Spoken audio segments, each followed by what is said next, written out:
Hi children, fifth class పిల్లలందరికీ కూడా very good morning నాన్న. సో మనం రైజల్ గురించి నేర్చుకోవడం జరుగుతుంది కదా.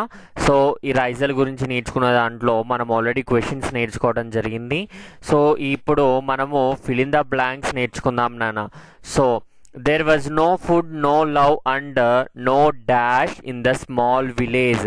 అంటే తినటానికి ఆహారము, అంటే మనుషుల మధ్య ప్రేమ, అదేవిధంగా ఇంకా ఏముండదు. నో డాష్ అని అడిగాడు నాన్న. No future in the small village.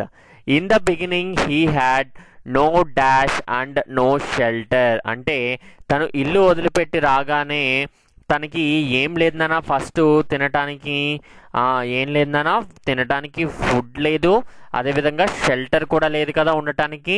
So he had no food and no shelter. Raizal always slept dash the railway station. Raizal ఎప్పుడూ కూడా ఎక్కడ పడుకునేవాడు నాన్న? Outside. Slept outside, బయట పడుకునేవాడు. Raizal had earned his dash by his honesty and good manner.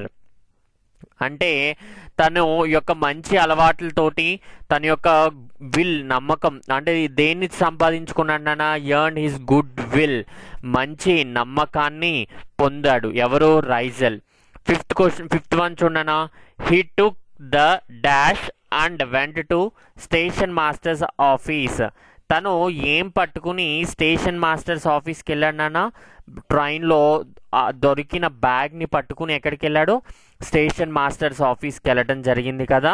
So ఈ 5 blanks కూడా మీరు నీట్గా చదివి వచ్చేంత వరకు, అదేవిధంగా మీరు నోట్స్లో నీట్గా రాస్తారని అనుకుంటూ ఈ వీడియోని ఇక్కడితో ఎండ్ చేస్తున్నాను పిల్లలు. Thank you.